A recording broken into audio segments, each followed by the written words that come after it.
Hello friends, જય શ્રી કૃષ્ણ. સ્વાગત છે તમારું માય કિચન ગુજરાતીમાં. આજે આપણે બનાવીશું મોહનથાળ. આ મોહનથાળમાં આપણે કરકરા લોટનો ઉપયોગ નહીં કરીએ, પણ જે માર્કેટમાં મળે છે તે નોર્મલ ઝીણા ચણાના લોટમાંથી બનાવીશું. અને આ મોહનથાળમાં આપણે ધાબો દેવાની જરૂર નથી કે ચાસણી લેવાની ઝંઝટ જ નથી. આ મોહનથાળમાં આપણે માવો, મિલ્ક પાવડર કે મલાઈનો પણ ઉપયોગ નહીં કરીએ.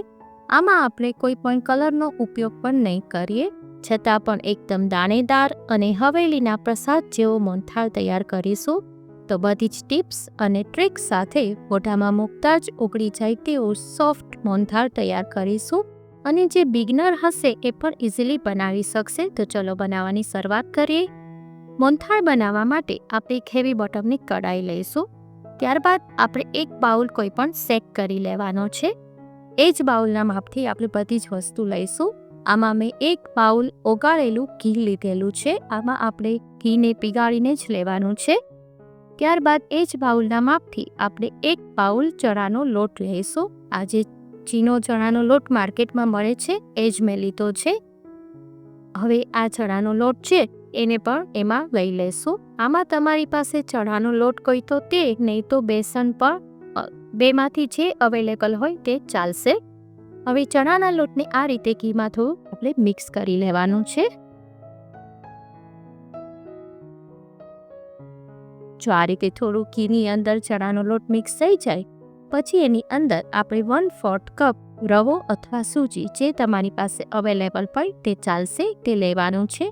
પણ રવો કે સૂજી લેવું કમ્પલસરી છે. એનાથી જ સરસ દાણેદાર મોહનથાળ આપણો તૈયાર થશે. આમાં મેં પા બાઉલ લીધો છે. 1/4 યાની પા બાઉલ આપણે રવો લેવાનો છે. ત્યારબાદ એને લો ફ્લેમ પર શેકવાનો છે. આને કન્ટિન્યુઅસ હલાવતા હલાવતા આપણે શેકી લેવાનું છે. હવે આપણે એક નાની વાટકી દૂધ લઈશું. દૂધ એકદમ ગરમ લેવાનું છે. પછી એની અંદર કેસર ઉમેરી દેવાનું છે. જેથી કેસરવાળું દૂધ હશે તે આપણે એમાં ઉમેરીશું. એનાથી એનો કલર પણ ફાઇન આવશે અને ટેસ્ટ પણ સરસ આવશે. છતાં એ ઓપ્શનલ છે. જો તમારે કેસર ના ઉમેરવું હોય તો તમે સ્કીપ કરી શકો છો. હવે બાજુમાં આપણે દૂધ જે આપણે રાખ્યું છે કેસર પલાળવા એને સાઈડ પર રાખી દઈએ અને પાછો આપણે જે ચણાનો લોટ છે એને આ રીતે શેકવાનો છે. આને આપણે એકદમ ફ્રોધી થાય ત્યાં સુધી શેકવાનો છે. એકદમ ફ્રોધી બની જશે, ફોરો લોટ થઈ જશે ત્યાં સુધી આપણે એને શેકીશું. જો આ ટાઈપનો ખસે. આમાં અત્યારે તમને ઘીનું પ્રમાણ થોડું વધારે લાગતું હશે, પણ ટેન્શન ના લેતા, આ પરફેક્ટ માપ છે. આટલું જોઈશે જ આપણે. અને આ રીતે પરફેક્ટ બનશે આ માપથી તમે કરશો એટલે. જો આપણે આમાં રવો ઉમેર્યો છે એટલે અત્યારે જ આમાં એકદમ કણી પડવા લાગી છે, એકદમ દાણેદાર થવા લાગ્યો છે. જો તમને આજની રેસીપી ગમે તો લાઈક કરજો, તમારા ગ્રુપમાં શેર કરજો અને માય કિચન ગુજરાતીને સબસ્ક્રાઈબ કરી દેજો અને બાજુમાં આવેલા બેલ આઇકનને પ્રેસ કરી દેજો જેથી આવનારા બધા જ નવા વિડીયોનું નોટિફિકેશન તમને મળી જાય. હવે આ ચણાનો લોટ આપણે ધીમા ગેસ ઉપર શેકીશું અને એકદમ પ્રોધી ના થાય ત્યાં સુધી શેકવાનો છે. અને એની સુગંધ આવવા લાગશે. ચણાનો લોટ જે શેકાવા લાગે અને સુગંધ આવવા લાગે અને કલર ચેન્જ થાય પછી જ આપણે થોડું થોડું આ રીતે દૂધ ઉમેરતા જવાનું છે અને એને હલાવતા જવાનું છે. આ ટાઈમે ગેસની ફ્લેમ સ્લો રાખજો અને આ ટાઈમે થોડું ધ્યાન રાખજો. અને એટલે જ આપણે મોટી કડાઈ લીધી છે જેથી ટાટા પણ ઓછા ઉડે અને પરફેક્ટ થાય. જો આ ટાઈપ આપણે દૂધ ઉમેરતા જવાનું અને એમાં સરસ જાળી પડતી જશે અને એને હલાવતા જવાનું.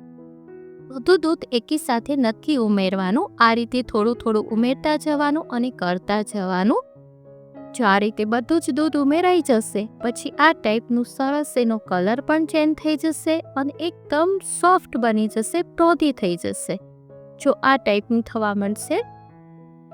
હવે એને આપણે કન્ટિન્યુઅસ હલાવીશું અને આ પૂરી પ્રોસેસ આપણે સ્લો ફ્લેમ પર જ કરીશું. જો કેટલી સરસ જાળી પડવા લાગી છે ને, કલર પણ ચેન્જ થવા લાગ્યો છે. બસ આ ટાઈપનું આપણે જોઈએ છે. હવે એને આપણે હલાવતા રહીશું. હવે જ્યાં સુધી એ થોડું થીક થઈ જાય, જો હું તમને નજીકથી દેખાડું કેટલો સરસ કલર આવી ગયો છે ને એનો, અને થીક થવા લાગ્યું છે. અને જો કેવી સરસ જાડી પડી છે, દાણેદાર થવા લાગ્યો છે. આ આપણે ચીના લોટમાંથી જ બનાવ્યો છે, છતાં પણ એટલો દાણેદાર બને છે. હવે એને જો આ ટાઈપનો શેકવાનો છે. હજી આપણે થોડું મિક્સ કરવાનું છે. જો આ રીતે તમે કન્ટિન્યુઅસ હલાવશો એટલે જે એની કન્સિસ્ટન્સી છે એ થોડી થીક થઈ જશે. હવે આને આપણે ક્યાં સુધી શેકીશું? હવે આને આપણે એમાં એકદમ ઝીણા બબલ્સ આવી જશે ત્યાં સુધી શેકવાનો છે. ત્યાં સુધી આપણે એને હલાવતા રહેવાનું છે. જો આ ટાઈપના એકદમ બબલ્સ ઝીણા થવા લાગ્યા ને ત્યાં સુધી આપણે એને કરીશું. હવે જો આ ટાઈપનું થઈ જાય ને, હું તમને એકદમ નજીકથી દેખાડું એટલે તમને આઈડિયા આવશે. જો આ ટાઈપના એકદમ ઝીણા બબલ્સ થવા લાગ્યા છે, હવે આપણું જે મોહનથાળનું બેટર છે એ ઓલમોસ્ટ તૈયાર થવા લાગ્યું છે. જો દાણી પણ સરસ પડી ગઈ છે, જાળી પણ મસ્ત બની છે ને એકદમ ફ્રોધી થઈ જાય છે. જો આ ટાઈપનું આપણે જોઈએ છે. કેસર ઉમેરવાથી એમાં કલર પણ ખાઈને આવશે ને ટેસ્ટ પણ મસ્ત બનશે. હવે જો આ ટાઈપનું થઈ જાય, ઝીણા બબલ્સ થઈ જાય એટલે આપણે ગેસની ફ્લેમ ઓફ કરી દઈશું અને એને નીચે લઈ લેવાનું છે.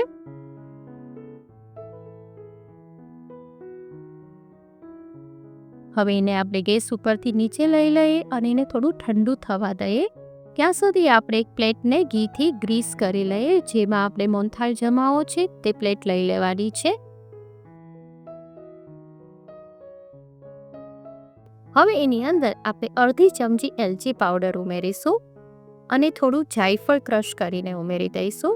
આમાં આ ઓપ્શનલ છે. જો તમને એલચી અને જાયફળનો ટેસ્ટ ના ખાવતો હોય તો તમે સ્કીપ કરી શકો છો. હવે એને આપણે બરાબર મિક્સ કરી દઈશું.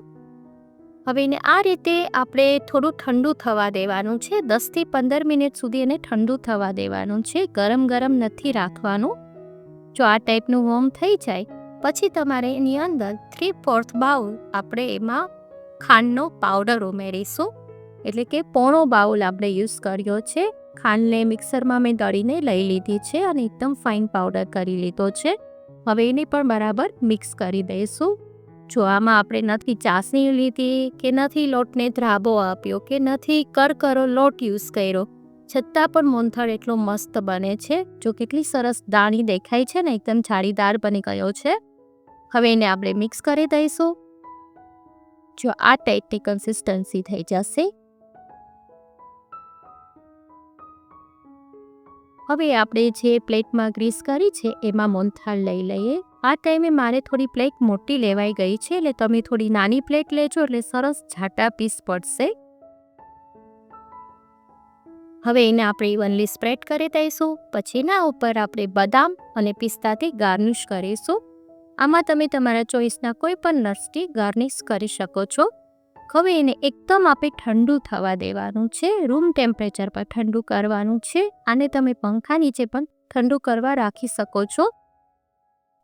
જો આ રીતે એકદમ સેટ થઈ જાય પછી જ આપણે એના પીસ પાડવાના છે. આને તમે ફ્રીઝમાં સેટ ના કરતા આને પંખા નીચે અને રૂમ ટેમ્પરેચર પર સેટ કરવા દેજો. તરત જામી જાય છે. 2 કલાકમાં તો આસાનીથી જામી જાય છે.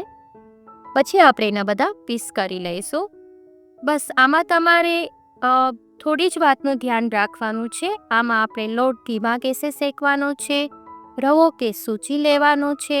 તેનાથી દાણેદાર બનશે અને એકદમ ફ્રોધી થઈ જાય નહીં અને શેકવાની સુગંધ ન આવે અને એનો કલર ચેન્જ ન થઈ જાય ત્યાર પછી જ આપણે એમાં દૂધ ઉમેરવાનું છે. અને વોર્મ હોય ત્યારે ખાંડનો પાવડર ઉમેરવાનો છે. જો વધારે ગરમ હશે જામવામાં પ્રોબ્લેમ થશે. તો બસ આટલી ટિપ્સનું ધ્યાન રાખશો તો તમારો મોહનથાળ પણ આટલો સોફ્ટ અને જાળીદાર તૈયાર થશે. જો તમને આજની રેસીપી ગમી હોય તો લાઈક કરજો, વધારેમાં વધારે શેર કરજો અને સબસ્ક્રાઈબ કરવાનું ના ભૂલશો. ફરી મળીશું એક નવી જ રેસીપી સાથે. Till then bye bye.